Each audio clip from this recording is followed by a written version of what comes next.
What's going on, hikers? In today's video, we're going to go over some tips for hiking in the winter. If you're new to the channel, my name is Jeremiah Stringer, and here we talk about all things hiking and backpacking. So if you're into that kind of thing, consider subscribing to the channel.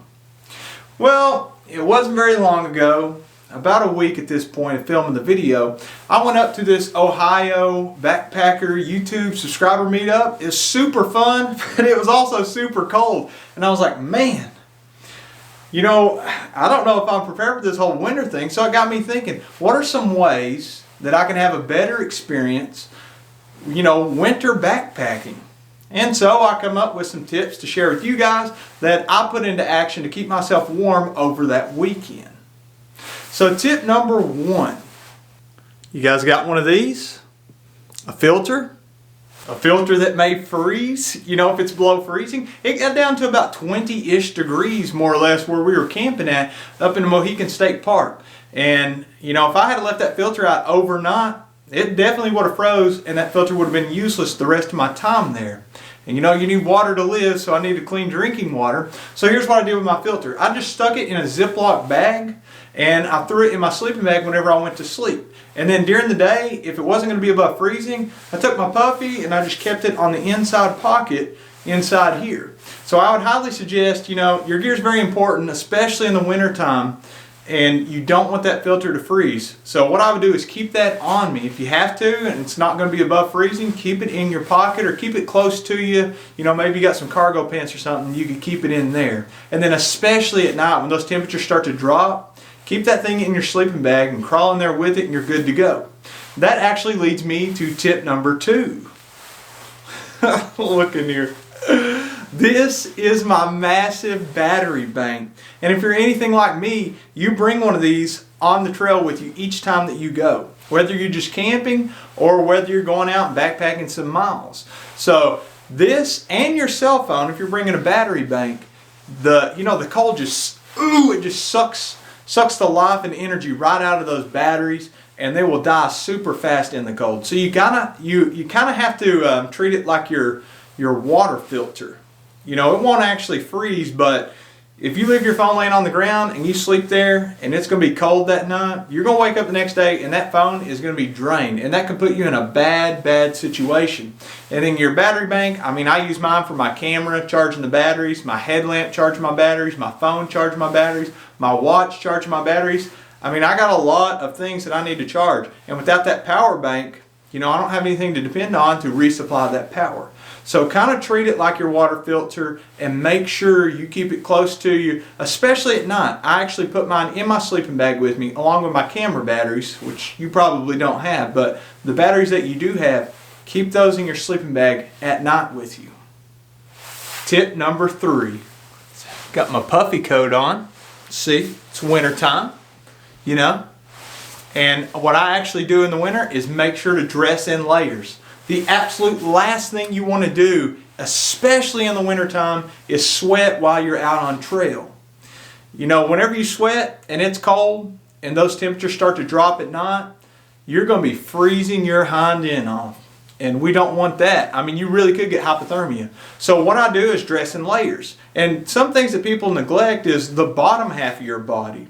So the top half of my layers go a base layer, just like a synthetic t-shirt. Some people use merino wool or something like that, and that's cool. Then I'll put on maybe a fleece, or at least that's what I did this weekend. Then I had a vest, like a down, it's actually synthetic, but a vest, and no sleeves, of course. And then I had my puffy on. And then whenever I get too warm, whether I was walking or maybe I'm just sitting around by a fire, I would take out the outermost layer because I didn't want to sweat.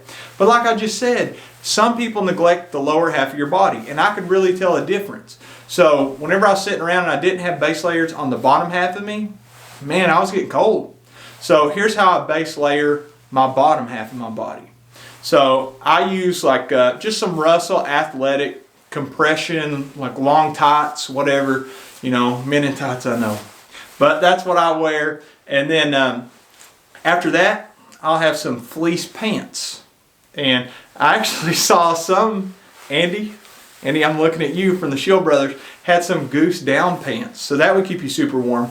And then after that, I just had on my regular cargo pants. And that was just hanging out around camp. Probably not while I'm walking, but for sure if I'm hanging around at camp. And then whenever I sleep at night, I actually took most of those layers off and just let my sleeping bag do its job. You know, because sleeping bag, it's made to trap your heat. So I slept with my base layers on. Then if I got a little bit cold, I would cover up in my puffy inside the sleeping bag. So do not neglect using those base layers. Oh, and one other thing, base layers. On your feet, I actually wore some Injinji sock liners. So shout out to you, Injinji. I'm actually an affiliate of theirs now. And they sent me some sweet toe socks. And I put those to good use for me this weekend. And I had on the toe socks as a base layer for my feet. And then after that, I had on just some wool socks. I actually put on a second pair of wool socks. And I was like, man, this is way too hot. So I had to take off the extra pair. But, you know, not toe socks, but sock liners and wool socks, key whenever you're sitting around at camp. And then while I'm hiking, my feet normally stay pretty warm. Let's go on to tip number 4.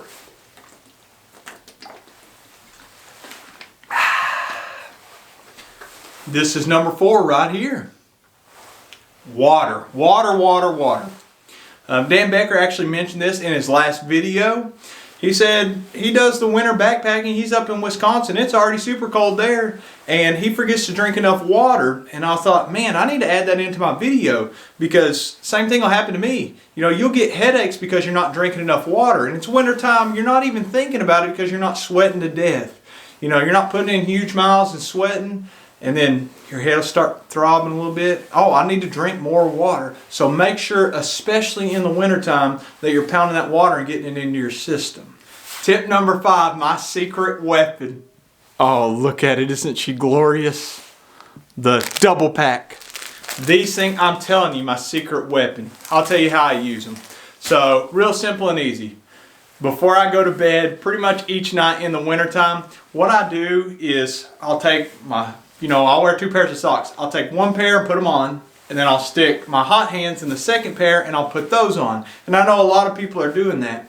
One little tip to do is make sure whenever you open it, they last for like 8 to 10 hours. Make sure you shake the hot hands, and it takes them a couple minutes to heat up, so just be patient. I promise they will work, just be patient. But make sure you're shaking them. If you just open it up and throw it in there, it's not really going to do anything. You want that chemical exothermic reaction to happen and release heat so that you get to absorb that. Feels great. And then if I wake up and I'm really cold, maybe my sleeping bag isn't just warm enough. If you take an extra pack of hot hands, don't really put them against your skin. You're not supposed to do that, but you can open them up and just stick them in your sleeping bag, next to your core. One other thing that you can do to help yourself is if you got a Z-seat, a lot of times in the winter, I will put that under my insulated pad.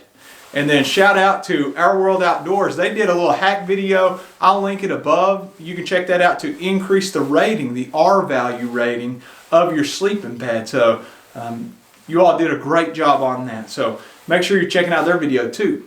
If you have some other tips that would help me or some of the other viewers on the channel in the winter time to help stay warm and just have a better experience, please comment those below. I love to read them. I love learning from you guys. I don't know all of everything about backpacking. I learn things every day. So thank you for adding value to the video by commenting your tips and your suggestions below. If you've enjoyed, give me one of these and subscribe and kick the notification bell for the latest notifications. We'll see you in the next video.